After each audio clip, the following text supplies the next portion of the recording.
where do they get that money from? I think Mr. Thomas, the president. Oh, does he like pay towards it? But there's no way he could. He couldn't scholarship everybody. No, there has to be like donations. Yeah, it's like millions of dollars. It sounds like at least hundreds of thousands of dollars. Yeah, I don't know how I thought he was just. Well, I mean, the presidents do make the most. Like provosts and presidents definitely make 6 figures. For provost, probably $1 million. For a president, I don't know. It depends on which college, but I think he I don't know. I think he gets donations. Right. Yeah, he's good at procuring donations, but still, it's like in a bad economy, it gets hard, and it's like, how do you pay for it all? How do we learn how to live? How do we teach everyone how do we even pay for ourselves nowadays? That's the hardest thing in the world. And eat. Mm-hmm. Let's not talk about what you need to survive. Yeah, I know. Your electric. Yep. But then you need like. Yes. Well, I tried to buy a lot of that before inflation got bad. I knew it was getting bad. When you saw they were handing us out checks right when you got that money, like, You should have stocked up. yeah, well, that's what the money's for, because that means everything's going to go up in price. Because we had $3 trillion in circulation 2019 and 2020, and now we have like $7 trillion in circulation.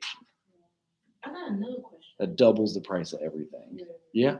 So, like, I think my mom had said something like they're gonna give people checks again if if you have a job. It's possible. It's possible.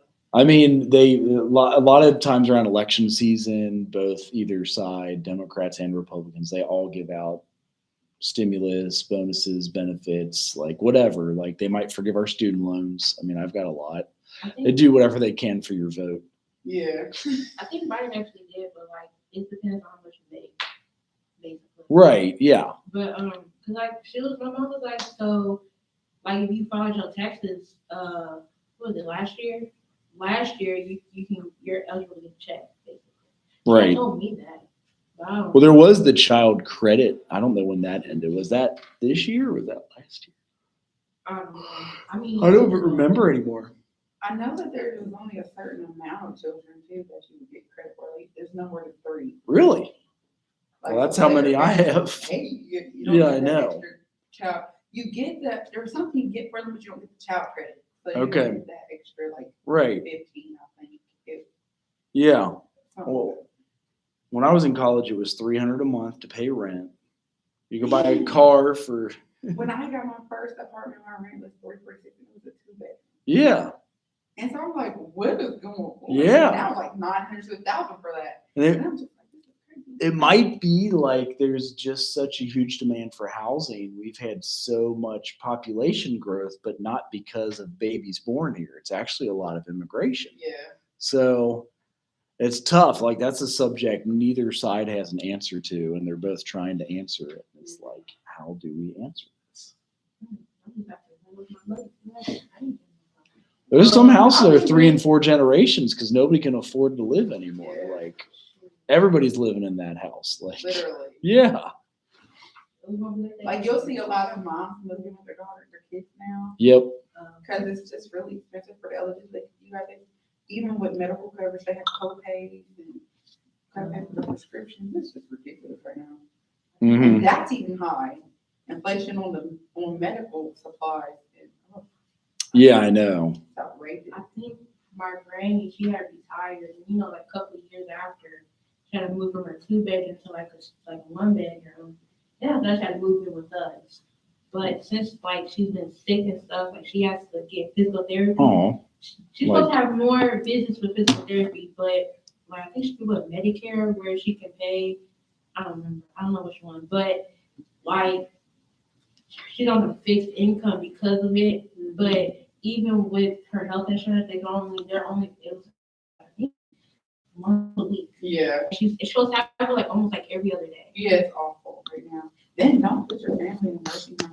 What they don't do is that they sell your home. yeah, they do. They take that money and And then Yeah. pay for them to stay there, even though they worked their butt off all their lives to buy this house and leave it to their family. Yep. It's just They spend it outrageous. down. Like my Yes, great they aunt had to literally do sell their that. house and then spend all the money.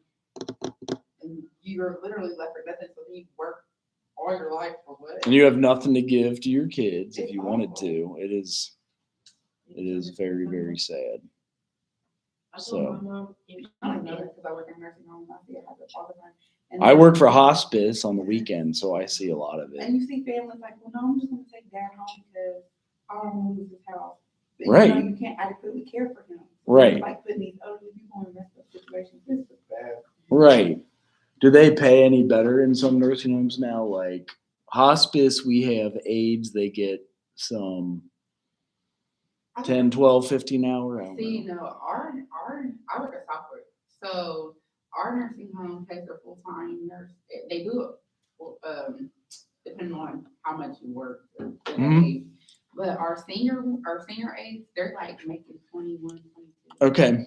So Like 42,000 a year, which is hard to live off of still. that's It's still like, very hard. yeah, I know. Especially if you got other like kids or. Yeah.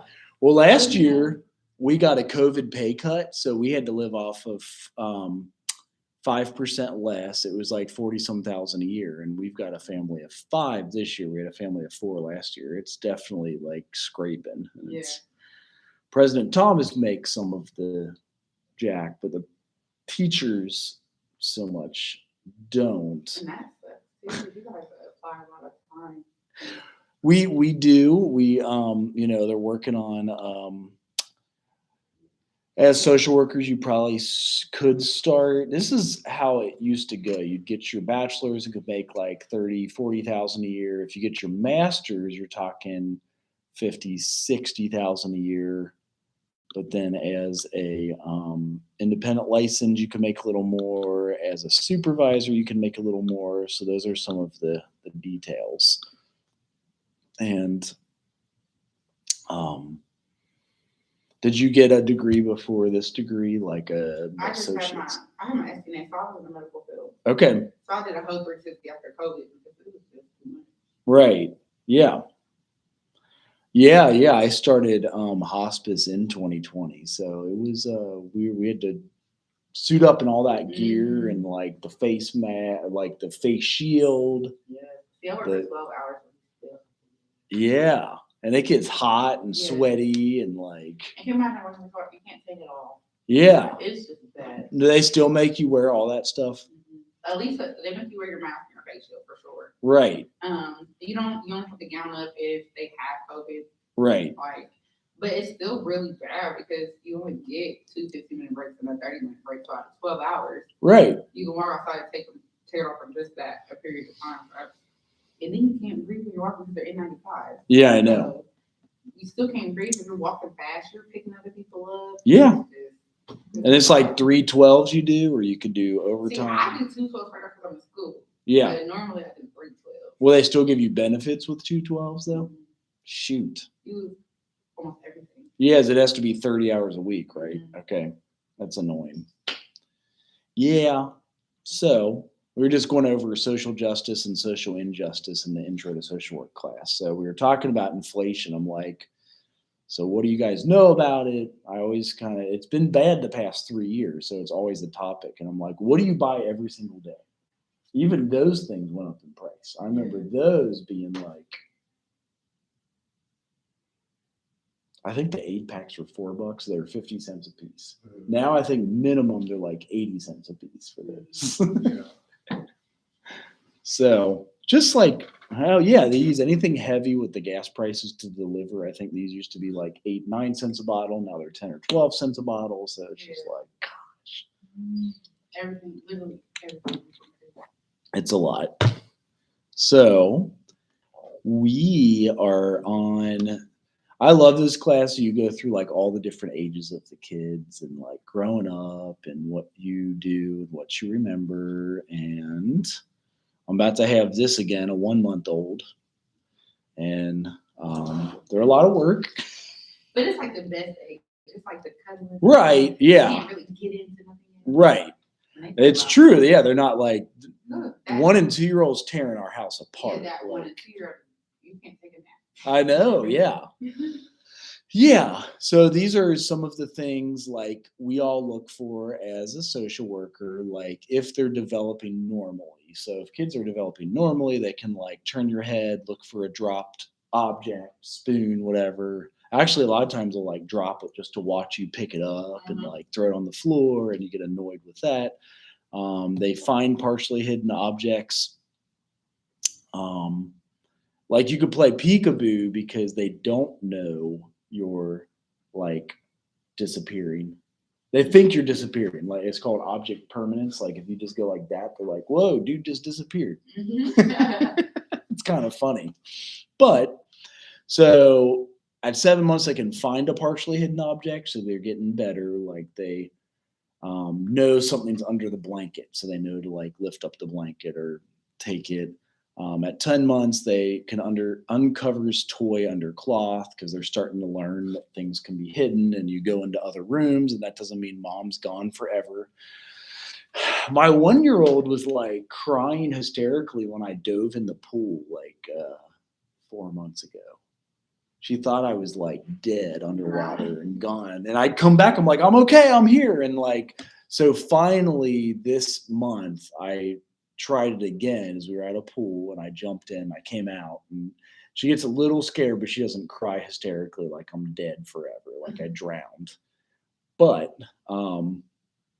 so yeah, still at 12 to 18 months. So at 1 year to 1.5 years, they do not understand invisible displacement. So that's kind of like peekaboo-ish age, I feel like. And then 2 years, they have full object permanence. They can hold an image, person in their mind, know where the cookies are kept, or know where you like put things away to, or know where. My mom said I had a little brother, 18 months younger than me. And I knew when she would be breastfeeding him is I'd push a chair all the way across the kitchen, get up into the cookie jar, and then get it out, and then like eat it in front of her and him to like show it off. Like, what's up? What are you going to do? I got a cookie. Like you're stuck breastfeeding him. So, so how does cognitive learning occur? And this is, we go into some of the stages, and on some of these I like to use videos too. Is it's called the theorist is Piaget. It's called sensory motor stage, birth to 2 years, and it's through circular reactions the kids will develop random reflexes to intentional goal directed behaviors. So let's see if I can. There's a few good videos on Piaget, but I don't test you guys on their names. I just want you to kind of know about the development type of stuff. So paste and search. So there's a few things that help describe it and show a visual of it too. So the object permanence, yeah, this is where like the peekaboo stuff is. It's kind of cute. New babies aren't quite sure what happens to objects when they leave their sight. Sky's mom keeps disappearing and reappearing. No wonder peekaboo is so much fun. During their first year, however, infants will learn an important concept: object permanence. Everything has a life of its own, even if it is out of sight. At Maya's age, babies know to look for the object, but they might not have everything else straight. 10-month-old Simon is about to make a classic mistake, known as the A not B error. Although he watched us place the toy plane under the white cloth, he'll look for it where he last found it, not where he watched us hide it.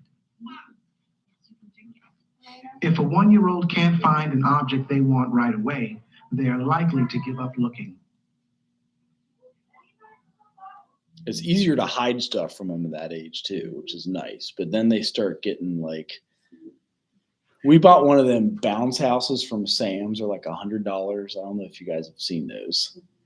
And they plug in, they fill up with air, and it makes the kids so damn tired. It's amazing because like they go to bed at night, they're like tired from jumping in it. But now my 2-year-old knows it's in the garage and I can set it up, and my wife has to wait for me to get home and set up. So every single day now she's saying bounce, bounce, bounce, bounce, and it's kind of annoying to her. But that's some of the stuff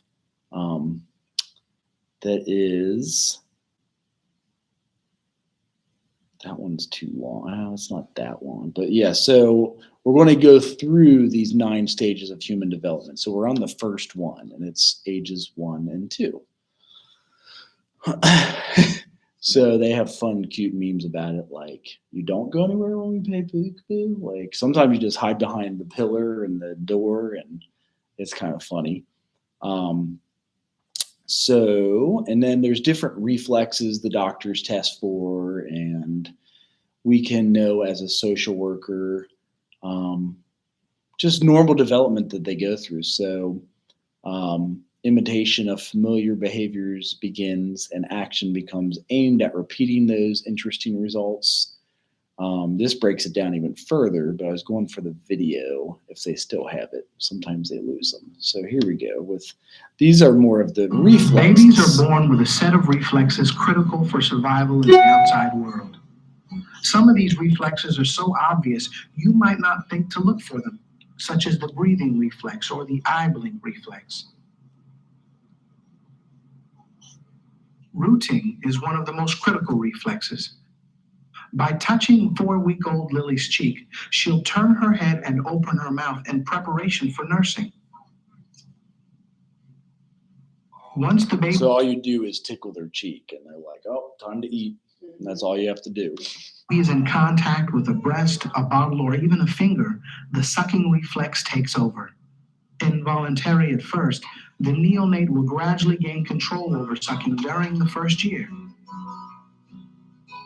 Placing liquid in the mouth will induce the swallowing reflex. In the first few weeks of life, it takes all the baby's concentration just to control these various uncoordinated reflexes. Okay, I forgot I had a meeting with the dean, so that's what I'm Okay. Dr. Hobbs, yeah, it's Dr. Trouth at Central State Channel. Okay. We already got Gianna, Adriel, Cherie, Keith, Kiesia, Bianca, Simon. Maya, yeah, Blake, Lear. Simon. Oh, yeah, yeah. Either jump on the YouTube and write your name or do a sign-in sheet. So, what's the dean meeting about? That sounds scary. No, it's not. That sounds for real, like. It's not. Nothing makes sense. Okay. Because we don't even often meet with the dean. That's why it's like, ooh. So a lot of these reactions are like survival, like knowing when to eat, knowing when to like hold on to the mom. And when we were hunters and gatherers, it was probably more important than now. But some of these we still have, which is interesting. That, and the doctors test for them just to see if there's that normal brain development and whatnot. Any other one you remember when you had your kids?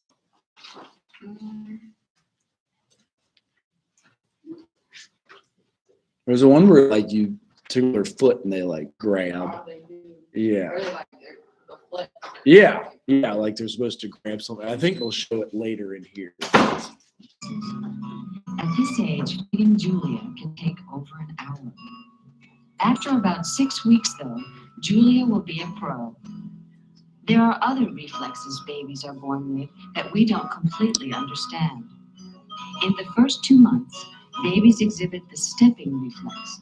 This is probably a precursor to which occurs when the bottom of a baby's foot is stroked.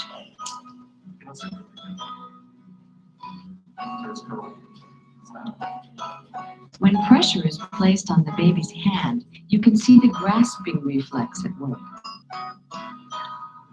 Lily's grasp is strong enough to support almost her entire body weight. Wow. For a few seconds at least. When startled or dropped, a baby may respond with the Moro reflex. The arms fling outward and inward as if the baby were groping for support. 2-month-old Julia doesn't even need to be awake to demonstrate this reflex. So there's a lot of different ones that you'll see that We have to check on for development.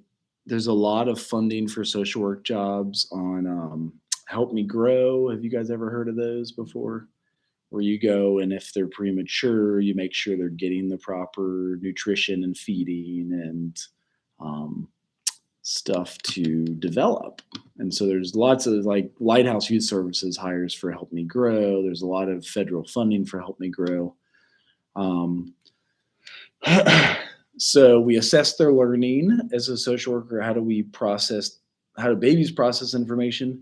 So observe how long an infant will look or fixate on something and not be distracted. Habituation is like if they become uninterested in a stimulus and respond less to it after it is repeatedly presented to them. Dishabituation is the increased responsiveness after a change in stimulus. Babies pay more attention to stimuli they haven't seen before. They love lights, like they'll just stare down lights, like whoa. Or like patterns on shirts. They like patterns more than plain colors. Babies are pay more attention to stimuli they haven't seen before, things they don't have control over, and events they didn't expect to happen. Implications: those who habituate faster may be brighter at age 12. So that's one way, like as a social worker, to assess their intelligence. Obviously, taking your IQ is probably better at older ages, but you still can check. You know when a kid's going to be smart. You're like, oh, dang, that's going to be a bad kid. That's what I think about mine sometimes. 6 to 7 month old infants display categorization, perhaps have an innate sense of how the world works. And they're very, at that age, like very self-centered because they got to stay alive. They got to get fed. They got to find their food. They got to stay alive. Cognitive development. So language milestones, there's representation of thoughts and ideas using culturally agreed upon arbitrary signals for the exchange of ideas. So expressive, what they say. Some of them talk a little bit more when they're younger. If they're receptive, ability to understand, assessed through response to a request. So that's more ages 1 and 2, but they can tell what's going on. You can see when they still can't speak, but they understand you, which is kind of weird. Like they know when you're talking to them and telling them no. A lot of them, that's like their first few words, like no, because you're telling them no. So much. I know. Stop. Ours tells on himself, where he'll start climbing on the chair and he'll look over at us and go, no, because he climbs up on the table. And it's kind of funny, actually, is he'll tell on himself. He'll yell no before we even know that he's getting on the chair. We're like, all right, get down. You're going to fall and bust your head. So ability to learn is innate, but environmental exposure is essential. Like you've got to expose them to things. Like if we just sat them neglectfully in front of a TV, like they showed in one of those things a while ago, they might not learn as fast. You got to get them out to use their muscles, use their smell and sight and taste and all of those different things.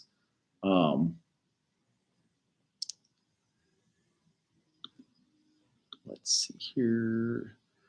Interventions for lower socioeconomic status kids include videos and reading. So sometimes Help Me Grow will put out things that they can learn how to watch and read from. How else do you think we could communicate to babies if you guys are, trying to communicate to them? What do you do if you try to talk to them? I never baby talk mine. I just talk to them. Right. And they seem to pick up on it and learn things. And yeah. That's a good way to do it, just so that they figure it out.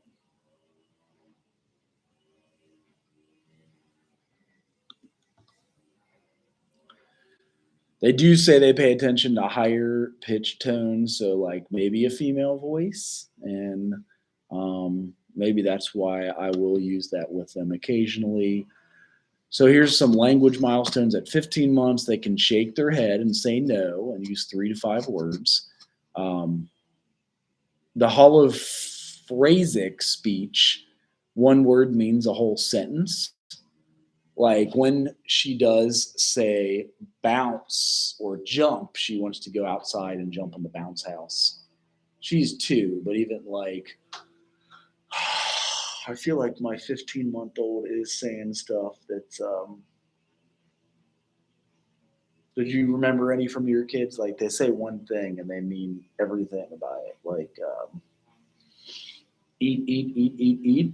Like, let's go Well, eat. my kids would do this because they went to daycare. They would do Right, more, yeah. But they want something to eat. Right, More can be anything, but they'll be like, right. more of what? Right. Okay, that's a good.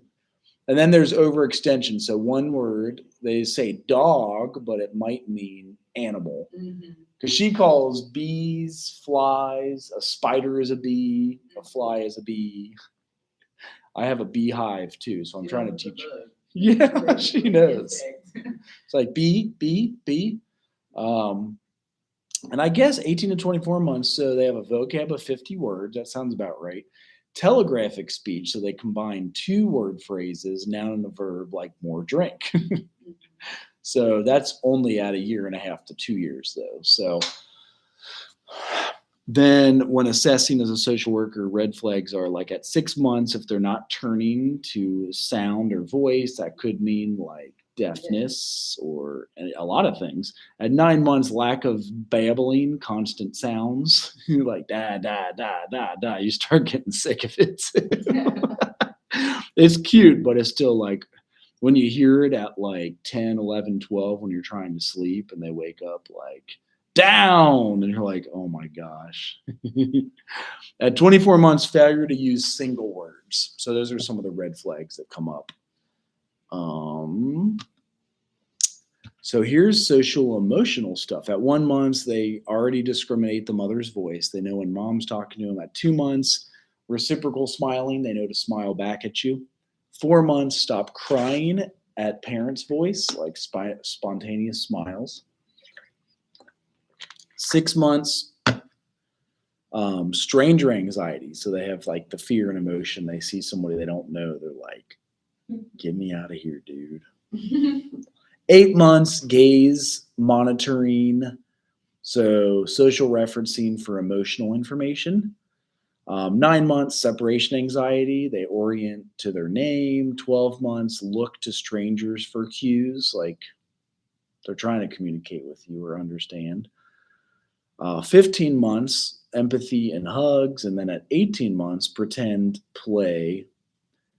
Fake emotions, that's a big one. Like the fake crying is just stupid sometimes. Like, really? You just stopped crying when I gave you that cookie. That was dumb. More complex emotions like shame, guilt, and pride. 20 months, learn how to kiss with a pucker. And then emotional expression in infancy is predictive of social ability in adulthood. So if you are more sociable as a kid, you're probably going to be more sociable as an adult. Like if you just go up to people and hang out or whatever. Also, your temperament starts showing through. So characteristic pattern in which an infant responds to and interacts with the environment. So that's biological. There's 9 dimensions of temperament. And so 3 types of children. There's an easy child, slow to warm up, and then a difficult child. I feel like I've had one of each of the 2 of those 3 right now. So I wonder if we'll have the third one. Like they're all different. It's kind of funny. Are you I have all different. They're all. really? Mhm. Are the boys more crazy or is it the? I have one boy and Mm-hmm. he made me not want more kids. Oh, he what? He made me not want more kids. Oh, he was actually. I think my wife was saying that about He's like. so clingy and needy. Really? Was he the Even now. first? Mm-mm. So he was like the second He or was the third. third one. Okay. I had 2 girls and then my girls, my first one was easy. She made me think I could have a million of these. Right. She's like very calm, didn't cry. Even Really? when she was born, she came out looking around like she was. It was the weirdest. She's already breathing like. Yeah, she's just looking around and like they even have a picture of her head up like just looking. That's It's the hilarious. weirdest thing. Never cried ever. Like, Okay. So she was just a super good kid. So I was like, oh, okay, this is easy. Right. You're like, I'll have 5 more of these. And my second one, she was a great baby until she turned 2. Okay. And then it was like And all of yours It's are like you said, Tasmanian devil. yeah, that's She kind was of what that- ours is right now. She went to that little favor. She was just Yeah, And then, but my son, he's just, he's still hyper. He's not. right. Yep. He's just hyper. That's kind of how our son is right now, where he won't stop all day. He won't Yeah, nap. until He they won't. crash. Yeah, yeah, and he'll Doesn't stay up stop either. late, and even at night. Still wake up in the middle of the night. Yeah, she thinks he's about to go to sleep, and he'll just start laughing out of nowhere, like, "Oh my gosh, are you serious?" Like he'll just be like, "Da da da da da." We're like, "What? You're like you didn't even nap today. Why aren't you going to bed?" So That sounds like my little brother. really, Yeah. My brothers, like, they were hard headed. So you could tell them to stop. They're going to keep going. hmm See, actually, that's how Chris fell downstairs. really. Yeah, they told him not to, like, the baby gate. He climbed over it. Oh, And then, like, I think older, like, down here is Bino. That's a big thing. But Bino, they told him not to drink out of that can or like that cup. He drank out of it. He ended up getting drunk. And then my auntie scared him. oh, he drank something. Yeah, he drank something he was supposed to drink. And then, like, he got drunk. And my auntie thought it would be funny to scare him with a shower cap on her face. And it was so funny. She'd be cracking up to this day to that story. And That is kind of funny, actually. But I think with Bino, he kept getting in trouble. Like, we went to daycare and everything, and they'll get a phone call for Bino. And they'll be like, oh, he did this, and da da da da.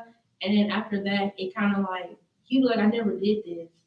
But it showed when he started, like, hurting other kids. So these are your siblings or cousins? These are my siblings. Okay. For me, I was good. You're the oldest, though, right? Yeah. So, Yeah. For some reason, they said that first kid is the common. Yeah. Or, Yeah.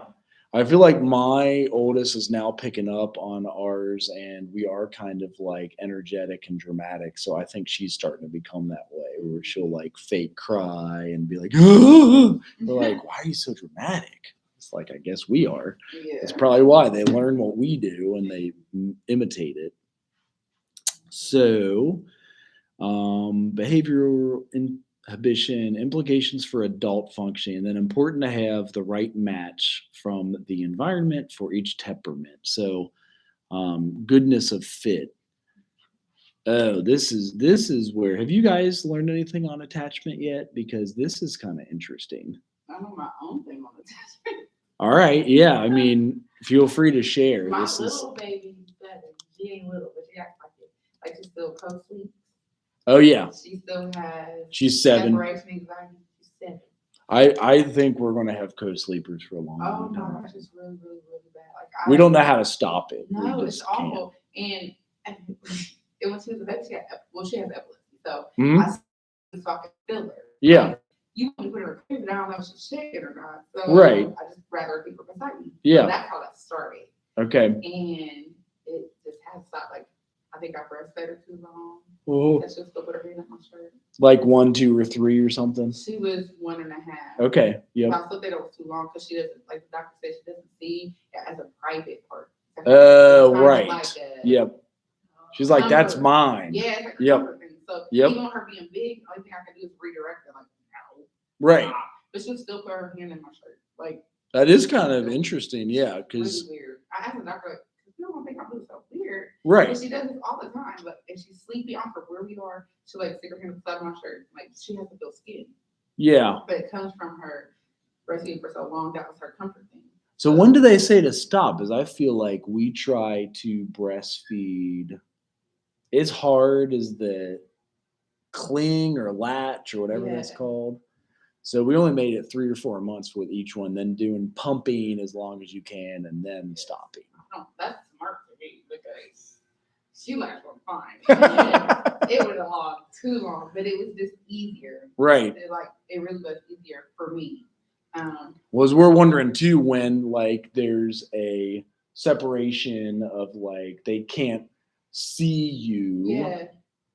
You know, like just everybody's clothes. You don't want it so detached that they don't like. Feel that. Yeah. So But it's then like there's no medium though, because then it's kind of like, well, they're always cooking around you all the time. right. That's what she said, but she still does it. Like, she won't go anywhere without me. I'm good to get her to go to school because she has to. But soon as she comes home, she's gonna come lay on me. Really? It's really bad. My wife's like, I am sick of them touching me all day No, long. and he like try to hide in the bathroom. Yeah. Oh no, there's Because no they come in way. there too. Yeah. They'll climb in the shower, they'll take the back off. It is just bad. Yep. That's kind of what we have. Yeah, it's awful. My son doesn't care. I'm like, you're big, I can't be fucking doing. Like, Right. oh my God. Right. So that's what we're trying to set our own boundaries with that, because I'm just like, I grew up where like my dad would just walk around in his underwear Yeah. or whatever, but we're trying to make a happy medium somewhere. So Like it's that's not my like household too. Like I even grew up like I grew up with I had 6 brothers. So 6. Okay.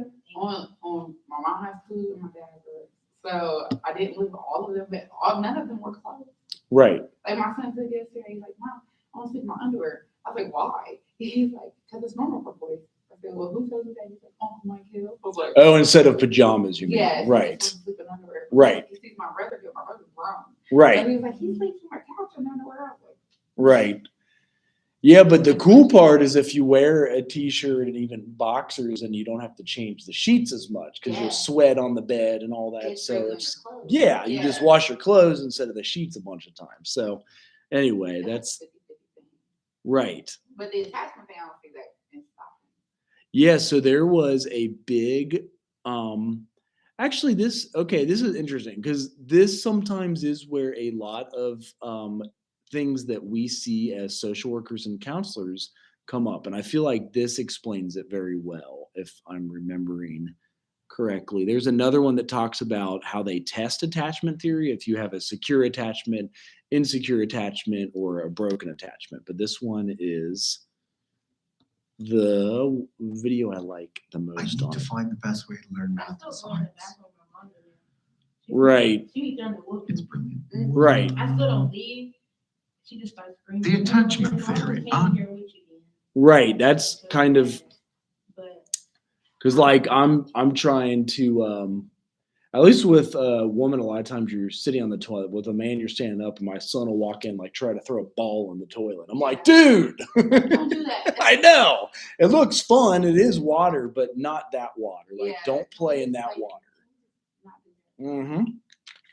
So this breaks down all of the stuff and why we could have challenges with attachment, like with relationships later on in life and all that. So it is kind of interesting how they Argues do. that a strong emotional and physical bond to one primary caregiver in our first years of life is critical to our development. If our bonding is strong and we are securely attached, then we feel safe to explore the world. We know that there is always that safe base which we can return to any time. If our bond is weak, we feel insecurely attached. We are afraid to leave or explore a rather scary looking world because we are not sure if we can return. People who are securely attached are said to have greater trust, can connect to others, and as a result are more successful in life. Insecurely attached people tend to mistrust others, lack social skills, and have problems forming relationships. There is one type of secure attachment, and there are 3 types of insecure attachments: anxious ambivalent, anxious avoidant, and anxious disorganized. In responses to distress, the first 3 react organized, while the last acts disorganized.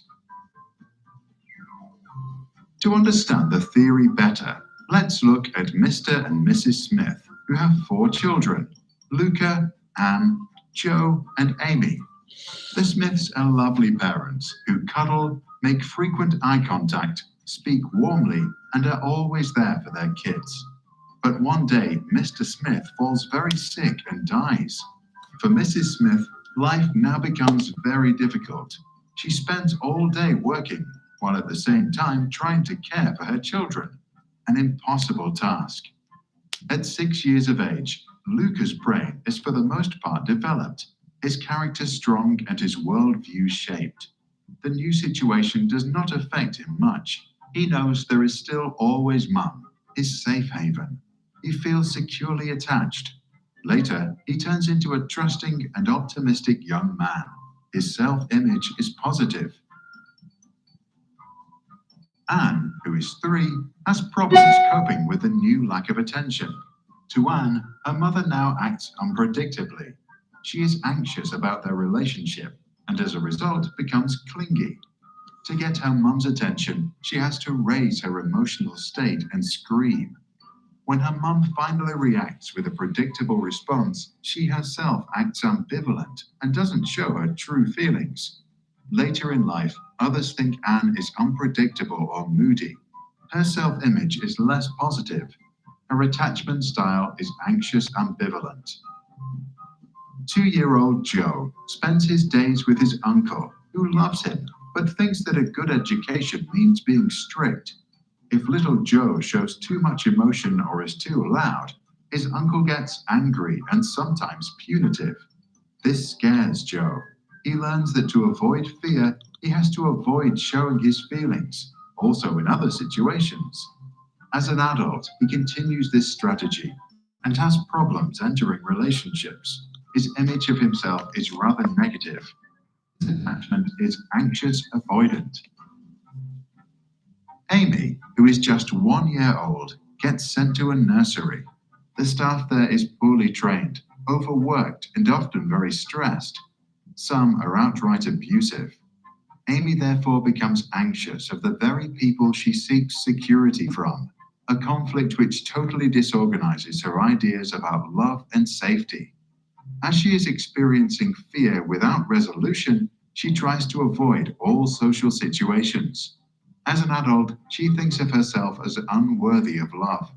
Her self-image is very negative. Her attachment is anxious, disorganized.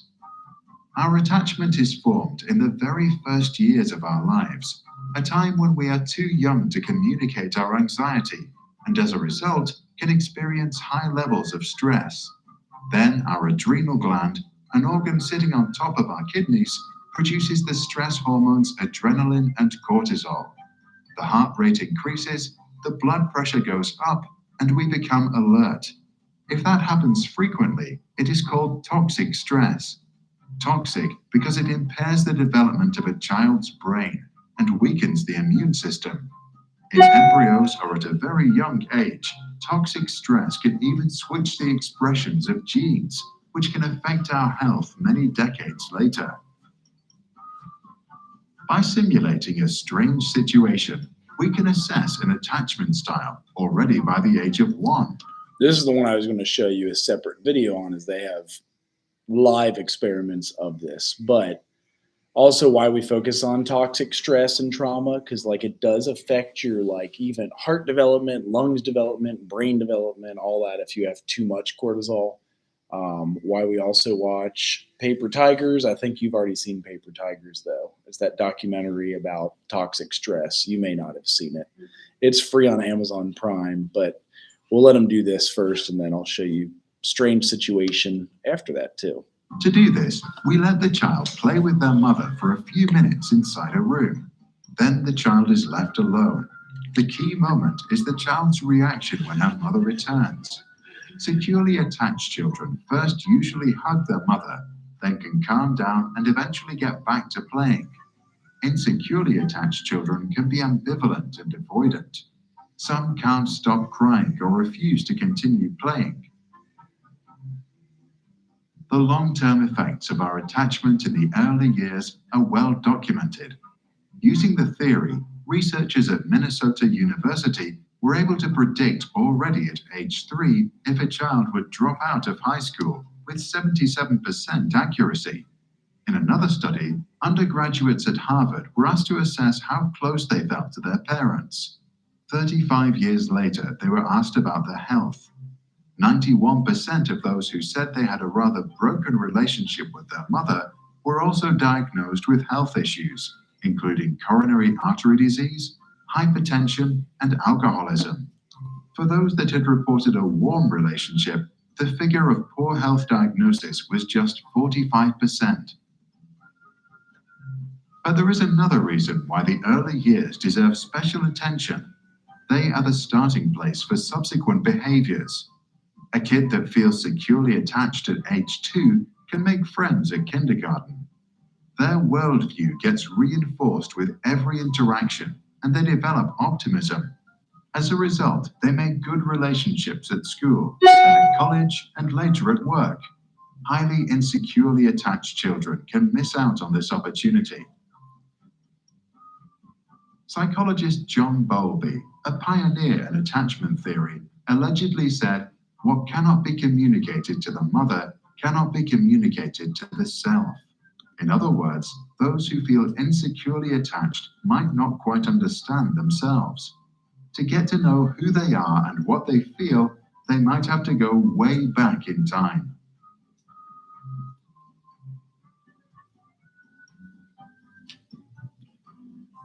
So I don't know if that all makes sense. It's interesting the later implications of everything that like you think if it happened to us at like 1, 2, or 3, you're like, oh, you're going to forget it. You're not going to, be affected developmentally. You're like, you're a kid. But they're saying yes and no, because if you were stressed and your body physiologically reacted with heightened cortisol, which slows the brain development, or a trauma response, that is when some of those challenges can come up. So what do you guys think about that?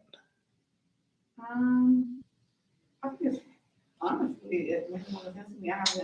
I have a sister or a nephew where his mom left him as a baby, but like with me, and now he's with me from 1 to 7, and then he went with it. We found his dad, and he went with him for a few years, Mm-hmm. and then he came back. And now he doesn't speak. Oh, Like so now he's like he can. He just doesn't want to build relationships with people. I think he has like attachment issues as well. right. So it's like now he's back with me, and Yeah. I'm trying to like reopen him up. Right. So it kind of makes sense when I'm watching. I'm like, oh, okay. So you're like the stable adult in his life. Yeah, and then he feels like I think he feels like the situation can change. Right. Like why even Spend the energy and time to get to know you and talk and not open gonna be up. here long or you're gonna give up on that type of thing. So it makes sense. Right. Yeah. Gosh, oh yeah, strange situation. So here's that. Have you guys ever heard of that one? I think some of these research tactics wouldn't pass the IRB nowadays as much. So it was 1969, so it was a long time ago, but here's what this might not show the whole video. My wife just said, ugh, Isabel's a demon. So I guess she's not that. Here it is. Updated 2018. The strange situation is a standardized procedure devised by Mary Ainsworth in the 1970s to observe attachment security in children within the context of caregiver relationships. It applies to infants between the age of 9 and 18 months. The procedure involves I didn't realize it was episodes lasting 20 minutes. I thought it was shorter than that.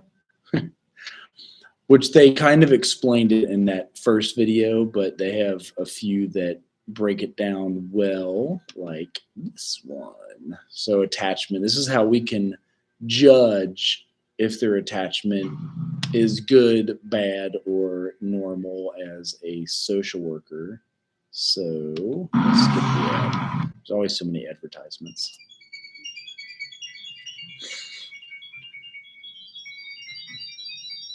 Sounds like a horror flick.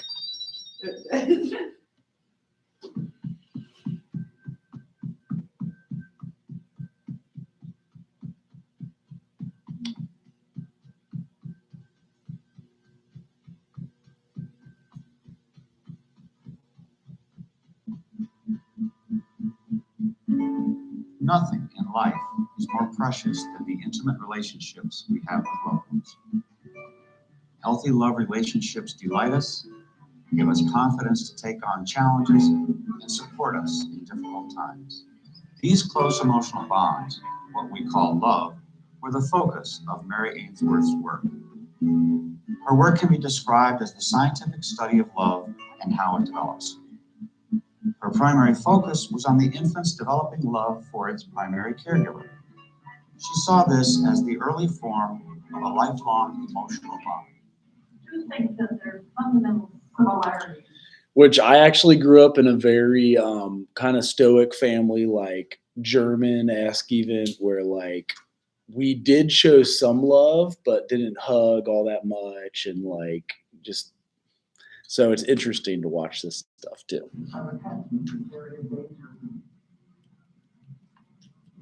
Maintaining a degree of proximity to attachment figures, I think, is one of them that goes the whole way through from infancy into old age. Ainsworth studied the origins and nature of attachments as they develop from interactions between infants and their primary caregivers, usually mothers. Her extensive observations of these interactions in natural situations and the experimental procedure she created to study these interactions in the laboratory have become basic to the study of human development. This video will introduce you to the influences on Ainsworth that brought her to this work, the methodologies she developed, the patterns she found, and the implications of this work that have spurred further studies and therapeutic interventions that are her legacy to us all. In order to validate her home observations, Ainsworth developed a standardized laboratory procedure that has become an important tool in the study of children between the ages of about 10 months and 5 or 6 years. It is called the strange situation because, in fact, it is just that for the baby or young child. The child and the caregiver enter a room that has lots of toys and some chairs. After about 3 minutes, an adult stranger comes in and then begins to play with the child. The caregiver then leaves and the stranger interacts with the baby. The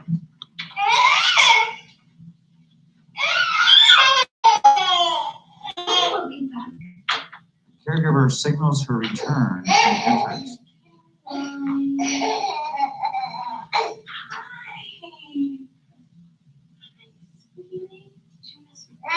We speed up this procedure for this video. It normally lasts 21 minutes.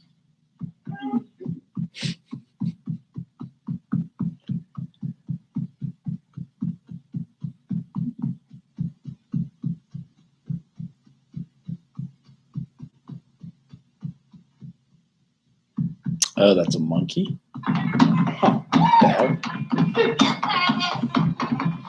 That was strange. Because I think, I don't know where they were going with some of that, but I saw the Bowlby one where they also show kids' exposure to violence. And they're like pounding on the doll and hitting it. And if they see you doing it, then they're going to know to hit. But it is weird as my 1 and 2 year old, she'll beat the heck out of her brother. And we haven't taught her that. She's just very competitive to keep him away and he can't touch anything of hers. And she'll push him with her feet, which is kicking him and all of that. And I'm like, what the heck? How do you stop that? You don't. I know. They're siblings.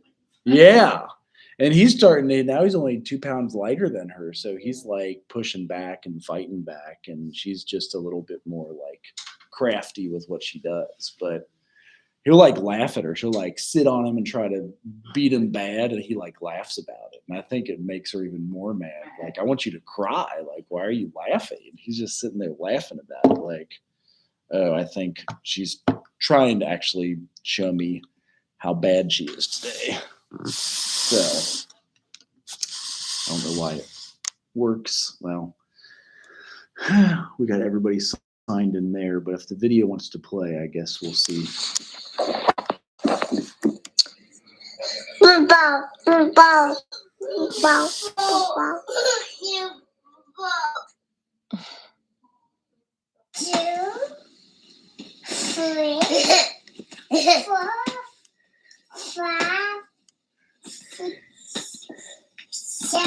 She learned how to count. Like, I don't know what age are you supposed to learn to count at. I guess is it just, obviously it's different for everybody, but I think it depends on how early you start. 'Cause right. my kids, I had them in school from 8 weeks. Like they did early head start. Oh, well, really? So they were counting and stuff at like 2 or 3. Okay. So Right.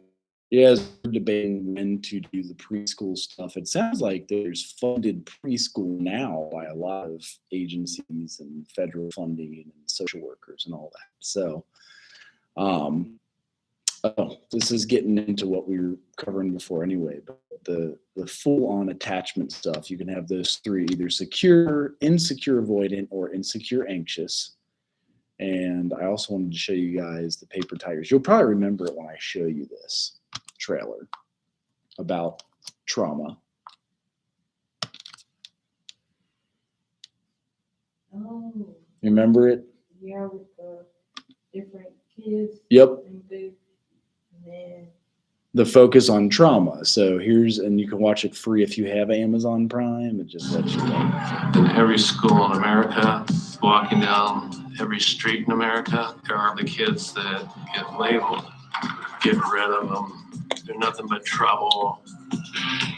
Lincoln sits right in the heart of the most assaults, gang activity, truancy. I did hear that it was the worst school you could ever go to. Kids had knives and fights, absolute chaos. He pissed me off night through the chair and I told him I was gonna kill him. All of them were bad up. I was invited to go to a conference about complex trauma and what stress does to the brain. So the toxic stress, we created a school just like this in Cincinnati, Ohio, called Lighthouse Community School, and tried to do these same interventions for kids that experience toxic stress. So as the social worker and the one trusting relationship they had in their life, it can be turned around. It's just showing that if they're not intervened with and have one good adult in their life they can trust, it could go bad as adolescence and adulthood. But with one good social worker, it can also be turned into resilience. The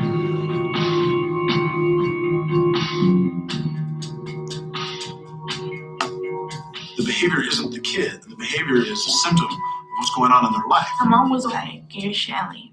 She's the only thing I had. And for her to abandon me like that. His coping mechanism was drinking a ton, smoking a ton. I remember one night, I didn't want to be alive. It hit me, and it hit me really hard. You have to unconditionally love them, and you have to believe that their behavior might be out of their control. I love playing guitar with several of these guys. I feel like that's almost as strong as anything we ever do in class. After that, he wasn't only a discipline figure, he was the friend. Half of the student body had over a 3.2 GPA.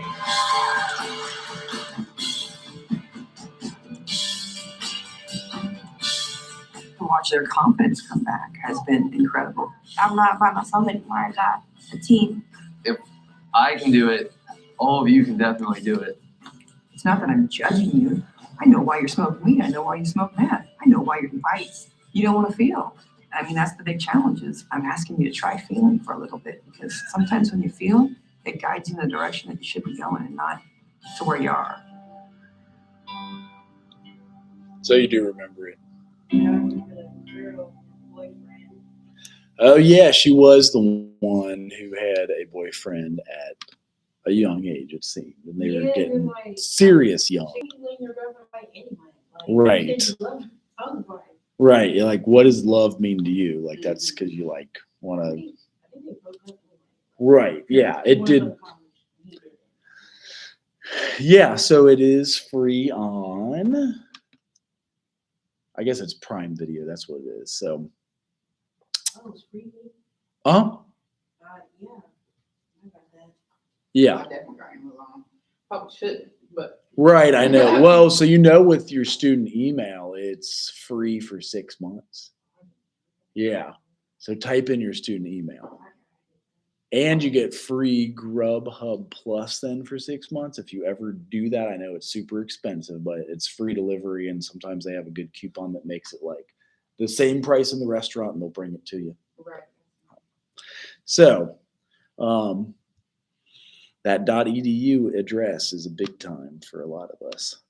So with attachment, we'll stop there, but I do have a big focus on trauma We ran trauma groups at Lighthouse Youth Services. We worked with kids that had, why as social workers, not so much that they take your kids, but if there's an unsafe situation, you want to have them in a safe space. And then if mom and dad's rehabilitated to get them back, because everybody wants to go back to their family, really. Like, I'm sure you've mentioned your nephew.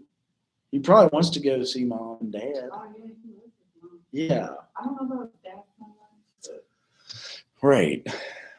And I don't know if it's because he met him so late too. Right. Like, that might play a factor. I'm not sure. Right. But yeah, he was my sister. Was that your sister, you said? Mm-hmm. Yeah. If he before her, he would. Right. So. Right. Yeah, and sometimes we all have different seasons in life and are ready for the kids or not ready for them. So it comes up, and it's good to have them in a safe space for now. So we're on 27 of 32 for chapter 4. We only have the ecomap. So where your energies are throughout the day. It was important for me to figure it out because it sometimes shows you like where your energies are and places that could be adjusted or made better or spent less time on and things of that nature. And then also knowing for your client what they do throughout the day, how they spend their energy, and maybe where problem patterns come up. So you all have yours of these filled out. Are you done with 60 hours already? You're probably only done with 30, right? Are you a freshman? I'm a Sophomore. So you do 30 your freshman year, 30 more your sophomore year. So you have 30 done, and you're going to have 15 this semester. Will give you 45.